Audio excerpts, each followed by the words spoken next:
अस्सलाम वालेकुम व्यूअर्स, मैं हूं आपका होस्ट अब्दुर्रहमान और आज डिस्कस करेंगे पाकिस्तान में लगे हुए 5 प्राइवेट बिजली घर हुकूमत के साथ किए हुए अपने मुआहदे वक्त से पहले मंसूख करने पर रजामंद हो चुके हैं। जी हाँ, ये वो पावर प्लांट्स हैं जो पुराने हैं, 1994 और सन 2002 की पावर पॉलिसीज के तहत पाकिस्तान में लगे हुए हैं। ये तेल पे चलने वाले पावर प्लांट्स हैं। साल का ज्यादातर वक्त ये बंद रहते हैं, लेकिन हम इनका किराया अदा करने के पाबंद हैं।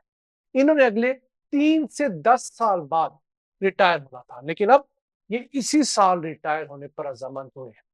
अब इन पांचों पावर प्लांट्स की मजमूई सलाहियत 2458 मेगावाट है और इनके बंद होने के बाद हुकूमत पाकिस्तान को अगले 10 सालों के दौरान 325 अरब रुपए की बचत होगी।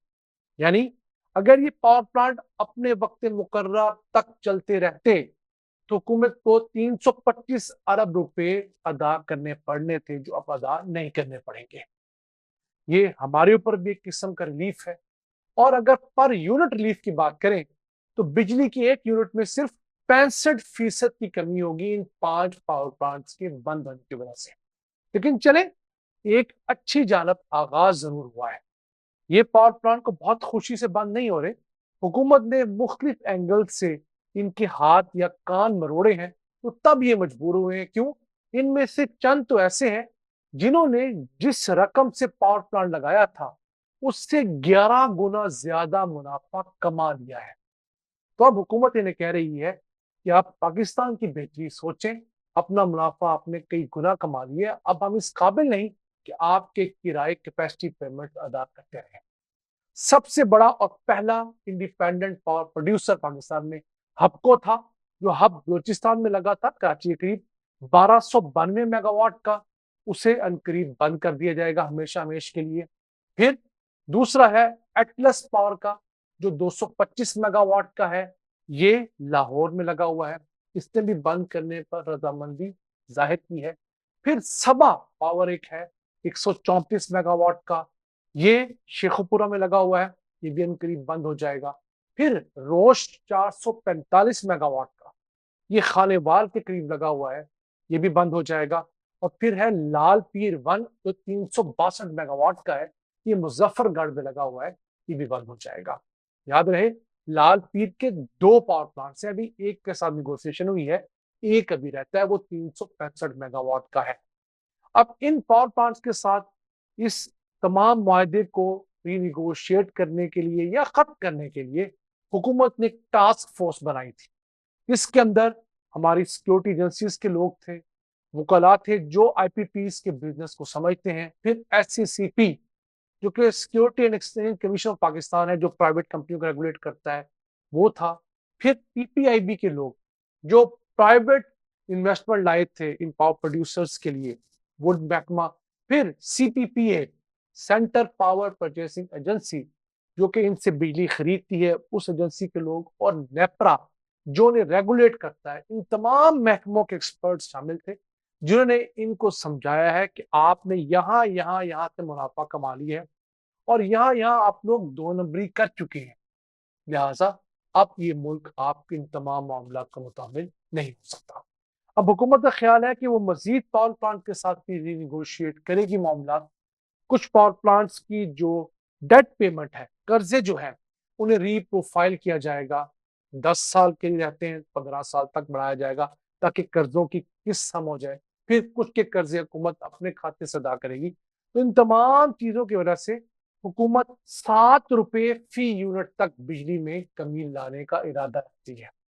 इसके साथ साथ हुकूमत 2006 की पॉलिसी के तहत पाकिस्तान में लगने वाले पावर प्लांट्स को भी रिनिगोशिएट करने जा रही है। स्पेशली जो विंड के पावर प्लांट्स पाकिस्तान में लगे हुए 1850 मेगावाट, उनकी कैपेसिटी पेमेंट्स भी अच्छी खासी हो गई है। और अगर हम लोग बात करें, एक यूनिट जो हम बिजली का इस्तेमाल करते हैं उस पर कैपेसिटी पेमेंट किराए के माध्यम कितने पैसे अदा करते हैं? 17 रुपए 30 पैसे। उस पर अगर टैक्सेस ड्यूटीज डाल लें तो 19 रुपए 20 पैसे हमारे बिजली के हर यूनिट के अंदर ये किराए के मद में हमें अदा करना पड़ता है। अब इस तरह की नेगोशिएशन इमरान खान ने अपने दौर में की थी 2020 में, 2021 के अंदर। तकरीबन 30-31 पावर प्लांट्स के साथ उनके रेट कम किए गए थे, उनका प्रॉफिट मार्जिन कम किया गया था और डॉलर्स में जो अदायगी हम करते हैं उन्हें करंट डॉलर रेट की बजाय 148 रुपए पे लॉक कर दिया गया था। तो अब उसी सिलसिले को और उसी फॉर्मूले को हुकूमत आगे बढ़ाने जा रही है। और पीटीआई दौर में जिन पावर प्लांट्स के साथ रीनिगोशिएशन के बाद रेट्स कम किए गए, उससे पाकिस्तान को 870 अरब रुपए का फायदा होगा। इसके अलावा 3 पावर प्लांट्स ऐसे हैं जिन्होंने खुद से अपने रेट रिवाइज करने का ऐलान कर दिया है। एक अटक जनरेशन है 165 मेगावाट का, दूसरा लिबर्टी एक डैरकी के अंदर लगा पावर प्लांट है 235 मेगावाट का, तीसरा है गुल अहमद कराची में लगा हुआ, वो 135 मेगावाट का है। अब पाकिस्तान में मजमूई तौर पर 160 प्राइवेट पावर प्रोड्यूसर्स हैं। अब इन तमाम के साथ हुकूमत ने एक गारंटीड मुनाफा और किराया तय किया हुआ है। अब इस मालियाती साल में हमने इन्हें 2140 अरब रुपए किराया अदा करना है।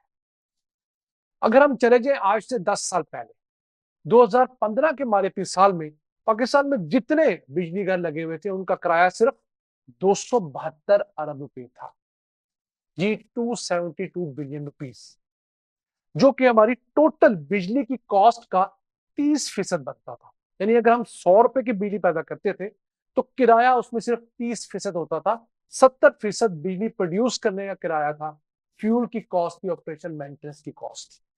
अब हालात ये है कि हम लोग अपनी टोटल बिजली की कॉस्ट में 70% इन पावर प्लांट्स को किराया अदा कर रहे हैं।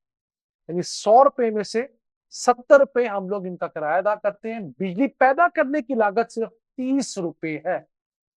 इस साल जो हम लोगों ने 2140 अरब रुपए अदा करने हैं, उस हिसाब से हम लोगों ने 10 साल के अंदर किरायों की मद में 786% इजाफा किया है। ये मैं नहीं कह रहा, आप नेपरा की रिपोर्ट देख लीजिए, पाकिस्तान में किसी भी एनर्जी एक्सपर्ट से बात कर लीजिए कि पिछले 10 सालों के अंदर पाकिस्तान में सीपेक के साथ माहिदों के तहत या चाइना के साथ माहिदों के नतीजे में जो पावर प्लांट्स लगे, उनकी वजह से हमारी कैपेसिटी पेमेंट्स 786% बढ़ चुकी है। ये वो मेहरबानी है जो हमारी साबिक हुकूमत हम पर कर गई। और हमारे चंद नाज़रीन अभी भी हमें ये बताते हुए नहीं थकते कि जनाब उस वक्त हमें बिजली की बहुत सख्त जरूरत थी, लिहाजा हमने बहुत महंगी बिजली लगा ली है। अब जो मर्जी हो, आप घर का जेवर बेचे, आप घर का कोई सामान बेचें, आप इन पावर प्लांट्स की अदायगी करने के पाबंद हैं। अब पाकिस्तान में जो पावर प्लांट्स लगे हैं उनमें सबसे ज्यादा अदायगी चाइनीज पावर प्लांट से की जाती है। किस तरह? जो न्यूक्लियर पावर प्लांट्स पाकिस्तान में लगे हैं, चाइना ने लगाए हैं सारे के सारे, उनकी सालाना किराए की अदायगी 466 अरब रुपए है इस साल। इसके अलावा जो कोयले पे लगे हुए पावर प्लांट्स हैं तमाम के तमाम, या हाइडल पे लगे हुए हैं या विंड पे लगे हुए सीपेक के पावर प्लांट्स हैं, वो 707 अरब रुपए हमसे किराया वसूल करेंगे। कुल मिलाकर 1173 अरब रुपए कैपेसिटी पेमेंट्स इस साल चाइना को हम लोग करेंगे। यानी टोटल हम लोगों ने जो कैपेसिटी पेमेंट्स करनी है उसका 54% चाइना की तरफ से इन्वेस्ट की हुई रकम हम लोगों ने अदा करना है। तो ये वो गलती है जिसका खमियाजा हम लोग भुगत रहे हैं। नाज़रीन, बहुत तल्ख हकायक है, और स्पेशली उन हालात में जब आपको पता लगता है कि आपका वो महबूब लीडर या वो कायद या वो पार्टी जिसे आप शुरू से वोट करते आए हैं, ये शुरू से पसंद करते आए हैं, उन्होंने ये गलती की है, तो आप पहले डिनायल में चले जाते हैं, मानते ही नहीं है।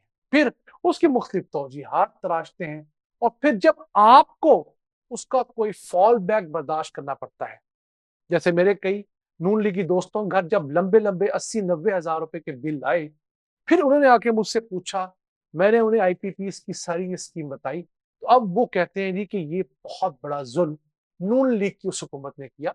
उस वक्त कम पावर प्लांट लगा लेते, ओपन टेंडरिंग के जरिए लगा देते, यकीन कीजिए आज वो जो 80-90 हजार रुपए का बिल था वो उन्हीं लोगों को 25-30 हजार रुपए आ रहा होता।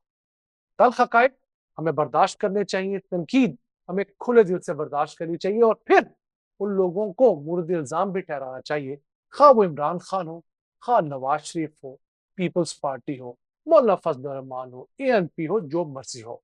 आज का एपिसोड अपने मेजबान अब्दुल रहमान को इजाजत दीजिए। अल्लाह ने